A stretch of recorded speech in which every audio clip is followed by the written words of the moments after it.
Satu nama, dua wajah. Bagi sebagian rakyat Israel, ia adalah pelindung negara. Bagi jutaan warga Palestina, namanya sering dikaitkan dengan kehilangan, kehancuran, dan ketakutan. Benjamin Netanyahu bukan sekadar Perdana Menteri. Ia adalah simbol dari era konflik yang tak pernah benar-benar berakhir. Di bawah kepemimpinannya, Israel berbicara tentang keamanan. Dunia berbicara tentang korban sipil. Setiap roket selalu dibalas. Setiap serangan selalu dibenarkan. Dan setiap kali perang pecah, satu pertanyaan kembali menghilang. Siapa yang sebenarnya membayar harga dari semua ini? Video ini tidak dibuat untuk membenci. Tidak untuk membela, tapi untuk membongkar bagaimana kekuasaan dijaga dengan ketakutan, bagaimana konflik dijadikan alat politik, dan bagaimana kemanusiaan seringkali berada di posisi terakhir. Jika kamu mencari jawaban sederhana, video ini bukan untukmu. Tapi jika kamu ingin memahami mengapa konflik ini terus berulang, mengapa satu tokoh bisa berkuasa begitu lama, dan mengapa dunia terus terbelah. Inilah kisah Benjamin Netanyahu, kekuasaan, perang, dan harga yang jarang dibicarakan. Benjamin Netanyahu tidak lahir dari ruang kompromi. Ia dibentuk oleh keyakinan bahwa dunia selalu memusuhi Israel dan bahwa kelangsungan negara hanya bisa dijaga dengan kekuatan. Ayahnya, Benzion Netanyahu, menanamkan pandangan keras. Konflik dengan bangsa Arab bukan persoalan politik sementara, melainkan takdir sejarah. Dari sinilah politik Netanyahu bermula. Keamanan dijadikan bahasa tunggal. Ancaman dijadikan alat legitimasi. Setiap kritik dianggap kelengahan. Setiap ajakan damai dicurigai sebagai jebakan. Di hadapan publik internasional, Netanyahu tampil rapi dan logis. Namun di balik podium diplomasi, ia memainkan ketakutan sebagai bahan bakar kekuasaan. Hamas, Iran, Hizbullah, semua dirangkai menjadi narasi ancaman permanen. Rakyat diminta memilih rasa aman atau kehancuran. Dalam politik Netanyahu, ketakutan bukan efek samping, ia adalah strategi. Ketika warga Israel takut, Netanyahu menguat. Ketika perang pecah, oposisi melemah. Dan ketika dunia sibuk menghitung korban, kekuasaan kembali dikonsolidasikan. Inilah fondasi kepemimpinan Netanyahu. Bukan harapan, melainkan kewaspadaan tanpa akhir. Gaza adalah cermin paling gelap dari kebijakan Netanyahu.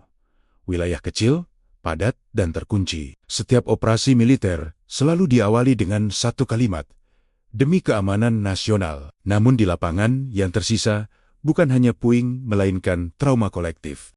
Israel menyebut serangan sebagai respons. Laporan internasional mencatat korban sipil, dua narasi bertabrakan, dan kebenaran terkubur di bawah reruntuhan bangunan. Di bawah Netanyahu, serangan udara berulang menjadi rutinitas politik. Setiap eskalasi meningkatkan citranya sebagai pemimpin tegas. Setiap gencatan senjata bersifat sementara. Kekerasan bukan kegagalan kebijakan, ia adalah siklus yang dipelihara. Blokade memperparah segalanya. Listrik dibatasi, air bersih langka, rumah sakit beroperasi, diambang kolaps. Organisasi kemanusiaan menyebutnya krisis. Pemerintah Israel menyebutnya kebutuhan keamanan. Disinilah garis antara pertahanan dan kekejaman menjadi kabur. Ketika satu negara merasa berhak mengorbankan kehidupan sipil demi rasa aman, pertanyaannya berubah. Keamanan untuk siapa dan dengan harga apa? Netanyahu tidak hanya berhadapan dengan Palestina, tetapi juga dengan dunia. Resolusi PBB, laporan HAM, dan tekanan internasional terus berdatangan.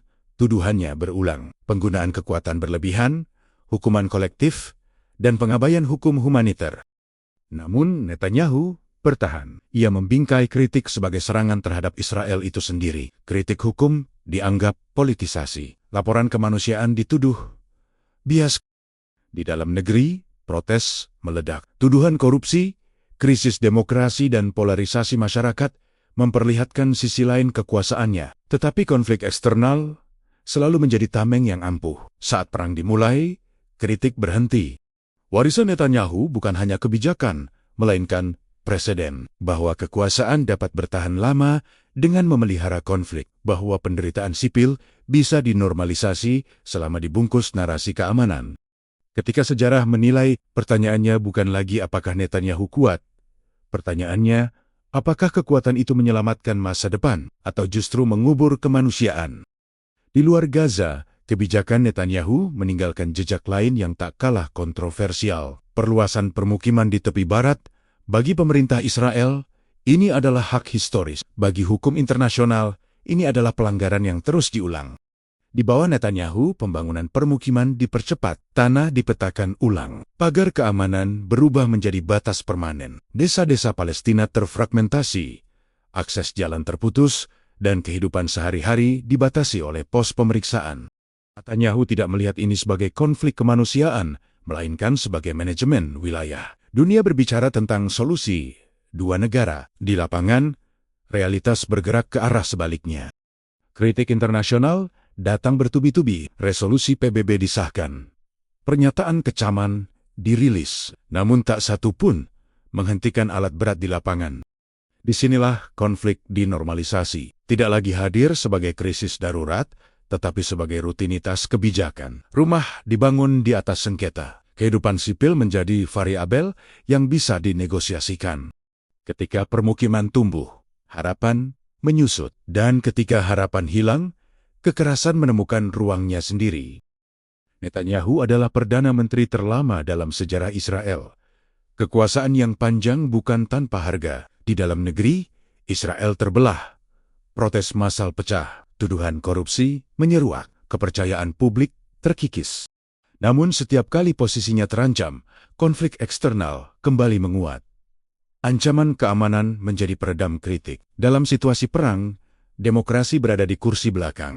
Reformasi hukum yang diperdebatkan, tekanan terhadap media, dan serangan verbal pada oposisi membentuk pola kekuasaan yang semakin terkonsentrasi. Netanyahu membingkai dirinya sebagai satu-satunya benteng di tengah kekacauan.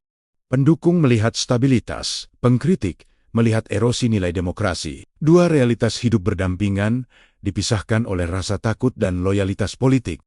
Di titik ini, Netanyahu bukan hanya pemimpin, ia adalah sistem. Sistem yang bertahan dengan krisis, hidup dari konflik, dan tumbuh di tengah polarisasi. Pertanyaannya bukan lagi, apakah ia bisa bertahan? Pertanyaannya, apa yang tersisa dari sebuah negara ketika kekuasaan terlalu lama bergantung pada ketakutan? Benjamin Netanyahu akan selalu dikenang sebagai pemimpin yang keras, cerdas, dan kontroversial. Ia memerintah dengan bahasa ancaman dan bertahan dengan konflik yang tak pernah benar-benar selesai. Bagi sebagian rakyat Israel, ia adalah pelindung. Bagi warga Palestina, namanya sering dikaitkan dengan kehilangan. Dan bagi dunia, ia adalah pengingat bahwa keamanan yang dibangun di atas penderitaan sipil akan selalu diperdebatkan. Sejarah tidak hanya mencatat kemenangan dan kekuasaan, ia juga mencatat harga yang dibayar oleh mereka yang tak memiliki suara. Pertanyaannya, kini diserahkan kepada kita semua. Sampai kapan konflik ini dibiarkan menjadi alat politik? Dan kapan kemanusiaan banner-banner ditempatkan di depan? Jangan lupa like, komen, dan subscribe. Kalau menurut kalian video ini menarik, kalian boleh tulis pendapat kalian di kolom komentar ya. Sampai jumpa.